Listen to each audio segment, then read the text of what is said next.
சிறுகதை பட்டுக்குஞ்சலம். ஏய் வாங்கடி, எல்லாம் பசிக்குதுடி என்று கத்தினாள் சினேகா. வந்துட்டே இருக்கும்ல, எதுக்கு கத்துறே என்றபடி அவளுடைய சிநேகிதிகள் தேன்மொழி, செவந்தி, லட்சுமி எல்லோரும் வந்துவிட்டார்கள். அதற்குள் ராணியும் ஓடி வந்தாள். சாரிடி, டீச்சர் போர்டையெல்லாம் நல்லா அழைச்சிட்டுத்தான் போகணும்ட்டாங்க என்றபடி தன் டிஃபன் பாக்ஸை பிரித்தாள். இன்னைக்கு என்னடி கொண்டு வந்திருக்கே என்று கேட்டாள் தேன்மொழி. குலோப்ஜாம், பிரியாணி, சாம்பார் சாதம், மிக்சட் வெஜிடபிள் எல்லாம் கொண்டு வந்திருக்கேண்டி என்றாள் ராணி. தினமும் ராணி புண்ணியத்தில் நாம் எல்லோரும் நல்லா சாப்பிட்றோம். தேங்க்ஸ் டே ராணி என்றாள் சினேகா.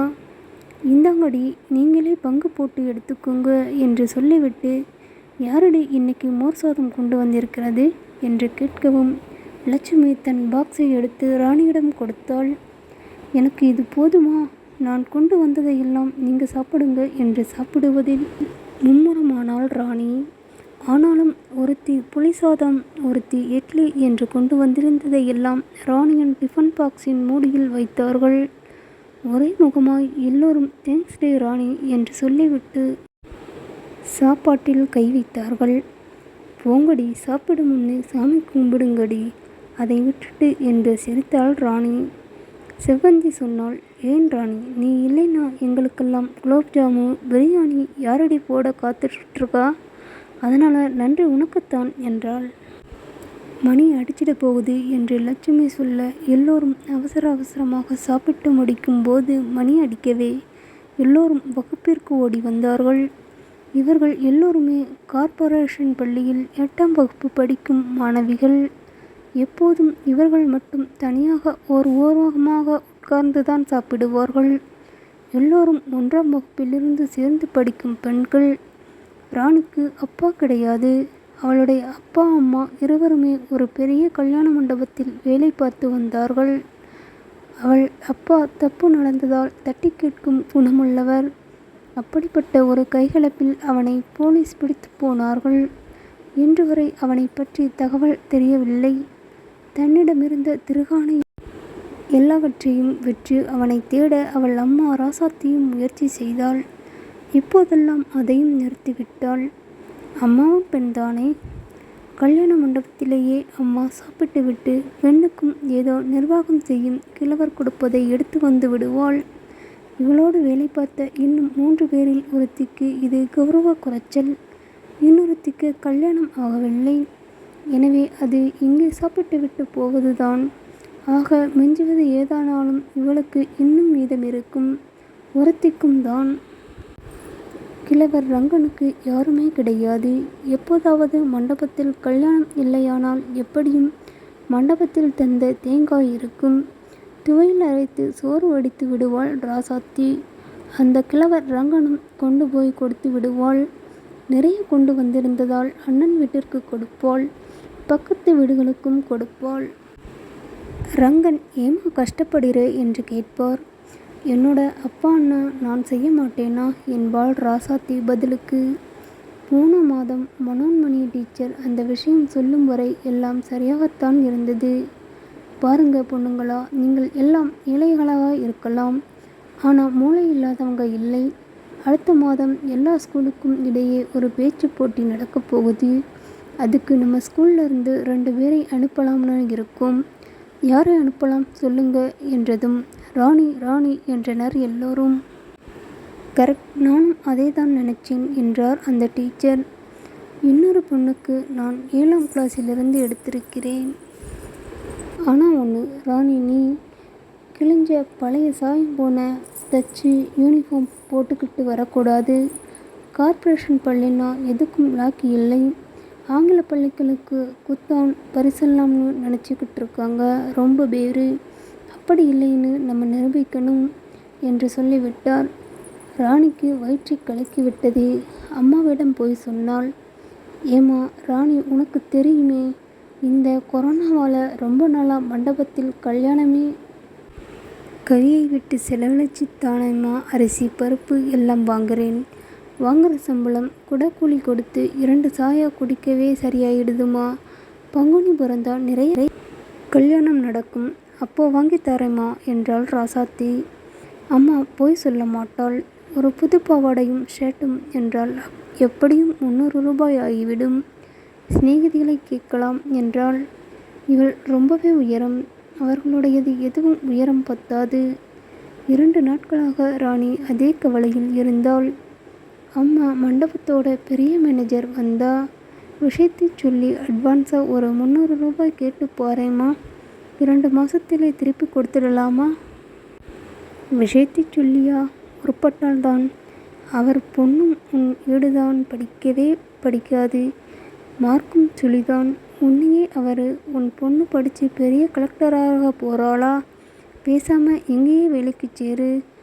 அவளுக்கும் ஒரு சம்பளம் வந்தா உனக்கும் ஒத்தாசையாக இருக்குமில்ல என்று எத்தனையோ தரம் சொல்லியிருக்கிறார். அவராவது உன் யூனிஃபார்முக்கு பணம் கொடுக்கிறதாவது என்றாள் ராசாத்தி. எதுக்கும் கேட்டு பாருமா என்று இவள் சொல்ல, எனக்கு கொஞ்சம் கூட நம்பிக்கையே இல்லை. ஆனாலும் கேட்டு பார்க்குறேன் என்றாள் அவள் அம்மா. 2 நாளில் ராணி மேனேஜர்கிட்ட கேட்டாச்சு. எதை பார்த்து பதில்தான். அதை வெறுமன கூட சொல்லலே.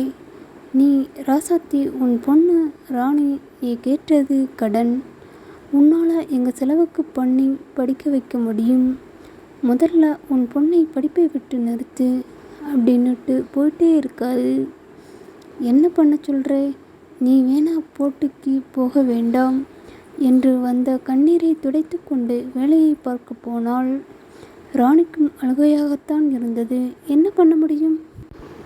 கல்யாண மண்டபத்திற்கு ராணி அவ்வப்போது அம்மாவிற்கு ஒத்தாசை என்று போய் வருவாள். அப்போது அங்கு நாற்காலிகளுக்கெல்லாம் போடப்பட்டிருக்கும் வெள்ளை துணி உரைகளை பார்த்து பெருமூற்றோடு ஆத்திரமும் கூட வரும். அந்த வெறுப்போடு தரையை கூட்டிக் கொண்டிருந்த ஒரு வேளையில் கண்ணில் பட்டது அந்த புது விஷயம். நீல கலரில் கெட்டி பிளாஸ்டிக்கில் 2.5 அடி உயரத்திற்கு இருந்த பிளாஸ்டிக் குப்பை ட்ரம்களுக்கு நன்றாக மெரூன் கலரில் குசும் வைத்து பாவாடை மாதிரி கட்டிவிட்டிருந்தார்கள். அது இவளுடைய யூனிஃபார்ம் கலரே தான். அடுத்த வாரம் யாரோ எம்எல்ஏ வீட்டுக்கு கல்யாணம் என்று சொன்னார்கள். அதற்காக இருக்கும் என்று நினைத்து கொண்ட அவளுக்கு ஆற்றாமை பொங்கி வந்தது. மனுஷர்களுக்கே பாவாடை காணும். இந்த விளக்கு மாற்றுக்கு கட்டைக்கு பட்டு குஞ்சலம் கேட்கிறதா என்று தோன்றியது. 3ஆம் நாள் சாயந்தரம் அவளுடைய மாமா பிள்ளை துரை வந்திருந்தான். அவனுடைய அம்மா ஏதோ பிரசாதம் கொடுத்து அனுப்பியிருந்தாள். அவனுக்கு மீசை அரும்பும் பருவம். அநியாயத்தை கண்டால் பொங்கும் வயது. இவள் மாமாவுக்கு 2 பிள்ளைகளாக போனதால் இவளை அவர்களுக்கு ரொம்பவே பிடிக்கும். இவள் பெரியவன். துரையை அண்ணா என்று தான் கூப்பிடுவாள். இவளை பார்த்ததும் அவன், ஏன் ராணி டல்லா இருக்கே என்று கேட்டான். இவள் அழுது விட்டாள். பிறகு உள்ளதை சொன்னதும் அவன், எல்லாத்துக்கும் போட்டது போக மீதி துணியை எங்கே வச்சிருப்பாங்க என்று கேட்டான். இவள் ஸ்டோர் ரூமின் மூலையை காண்பித்தாள். நேராக போனவன் ஒரு புது குப்பை தொட்டி கவர், ஒரு நாற்காலி கவர் 2ஐயும் எடுத்து அங்கே கிடந்த ஒரு பெரிய கவரில் போட்டு கொண்டு வா. இன்னைக்கு எங்கள் வீட்டுக்கு போகலாம். அத்தைக்கிட்ட சொல்லிட்டு போகலாம் வா என்றான். இவள் சில நாட்கள் மாமா வீட்டில் போய் தங்குவது வழக்கம்தான். எனவே இவள் போவதற்கு ராசாத்தி சரி என்று சொல்லிவிட்டாள். வழியில், இது தப்பில்லையா அண்ணா என்று ராணி கேட்க, இவள் முதலில் நினைத்த வசனத்தையே சொன்னான். பணம் படைச்சவங்க பண்ணுற அநியாயத்துக்கு இது ஒன்றும் தப்பில்லை. நீ போய் போட்டுப்பார். சரி பண்ணணும்னா நான் போய் பண்ணித்தரேன். அந்த வெள்ளை கவரில் மேல் சட்டையையும் தச்சிடலாம் என்றான். பிறகு, பாவம் அப்பாவுக்கு இந்த கொரோனாவுக்கு அப்புறமே வியாபாரம் ரொம்பவே டல்லு. இல்லைனா அவரே உனக்கு ஒரு பாவாடை சட்டை வாங்கி கொடுத்துருப்பாரு என்றான். வீட்டுக்கு போய் அதை போட்டு பார்த்ததில் அவளுக்கு மிகவும் சரியாக இருந்தது. ஏய், வெள்ளை ஷர்ட் தைக்க வேண்டாம். தம்பி ஒரு புது ஷர்ட் வாங்கி பெருசாக இருக்குன்னு போட்டுக்கலே. அதை போட்டுக்கிட்டு போய் உன் போட்டியை நல்லபடியாக முடி என்றான் துரை. அம்மாவுக்கு தெரிஞ்சா என்னை கொன்னுடுவாங்க என்றாள் ராணி திகிலோடு. அதெல்லாம் தெரிய வேண்டாம். நாளைக்கே வெள்ளை துணியை அங்கே கொண்டு வச்சிடு. போட்டி முடிஞ்சதும் இதை வச்சிடலாம் என்றான் துரை. இவள் போட்டிக்கு முதல் நாளே துரை அண்ணன் நிறைய பாயிண்ட்ஸ் தர்றேன்னு சும்மா. நான் அங்கே இன்னைக்கு போயிட்டு நாளைக்கு அங்கே இருந்து போட்டிக்கு போய்க்கிறேன் என்று அம்மாவிடம் பெர்மிஷன் கேட்டாள். சரி பத்திரம் என்று தானே அவளை அண்ணன் வீட்டில் கொண்டு விட்டு வந்தாள் ராசாத்தி. மறுநாள் மாலை நிகழ்ச்சி முடிந்து வரும்போதே அம்மா சத்திரத்தில்தான் இருப்பாள் என்று தோன்ற நேராக அங்கே போனாள். எனக்கு பரிசு கிடைச்சிடுச்சு அம்மா என்று ரோசாத்தியை கட்டி கொண்டாள். இதோ பாருமா, 300 ரூபாய் கொடுத்துருக்காங்க. எல்லோரும் ரொம்ப பாராட்டினாங்கம்மா என்று பணத்தையும் நினைவு சின்னத்தையும் காண்பித்தாள். ராசாத்திக்கு ரொம்பவே மகிழ்ச்சி. அதோடு சேர்ந்து கணவன் இருந்த இதை பார்க்கவில்லையே என்ற வருத்தமும் கூட இருந்தது. அந்த வருத்தத்தில் இவளின் பாவாடை பழசு போலில்லை என்பதை கவனிக்கவில்லை. வீட்டுக்கு போகும் முன் எடுத்த இடத்தில் அந்த வெள்ளை துணியை வைத்து விட்டாள். முதல் நாள் நிகழ்ச்சிக்கு பிறகு மறுநாள் லீவு. காலையிலேயே அம்மாவிற்கு ஒத்தாசை செய்வோம் என்று மண்டபத்துக்கு போனாள்.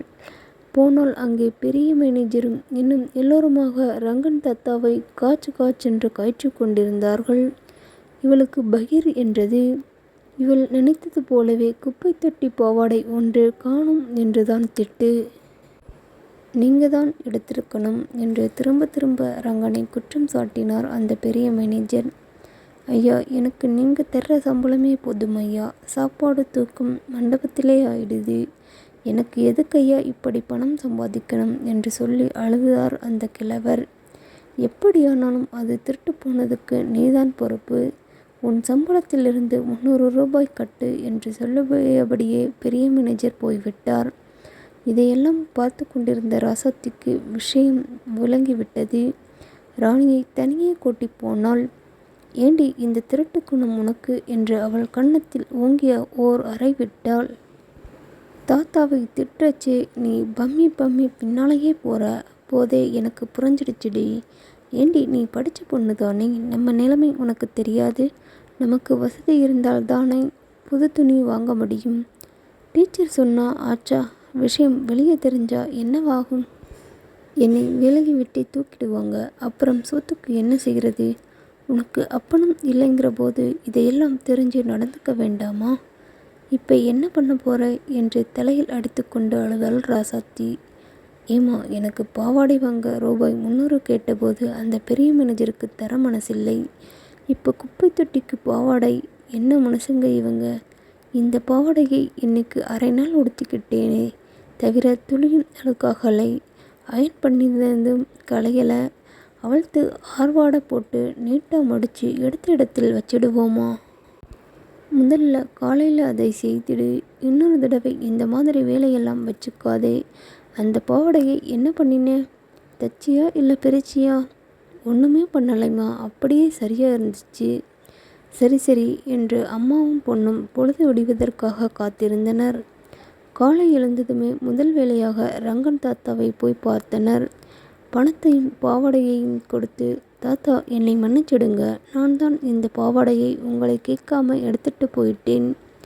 ஸ்கூலிலிருந்து வெளியே கூட்டிகிட்டு போனாங்க, அதுக்குத்தான் திருடிட்டேன். இந்தாங்க தாத்தா பாவாடை. என் தப்புக்காக நான் இந்த 300 ரூபாயையும் உங்களுக்கு அபராதமாக தர்றேன். தயவு செஞ்சு எடுத்துக்கோங்க தாத்தா என்று அவர் காலில் விழுந்து கும்பிட்டாள். ராசாத்திக்கு அப்போதுதான் தெரியும், பெண் பணத்தையும் எடுத்து கொண்டு வந்தது. வேண்டாம் தாயி, பாவாடையை அவங்க கிட்ட காண்பிச்சு எங்கேயே தான் இருந்ததுன்னு கொடுத்துட்டா திருட்டுப்படி போயிடும். அந்த 300 நீயே வச்சுக்கம்மா, ஒரு பாவாடை வாங்கிக்கோ. வேண்டாம் தாத்தா, அதை நீங்கள் வச்சுக்கோங்க, அதுதான் சரி என்றாள் ராணி. இல்லைம்மா, உங்கள் அம்மா என்னை அப்பாதான்னு கூப்பிடுறா. தாத்தா உனக்கு ஒரு பாவாடை வாங்கி தர மாட்டேனா? நீயே வச்சுக்கோ என்றார் கிழவர். கையெடுத்து கும்பிட்டு விட்டு பணத்தோடு நடந்தாள் ராணி.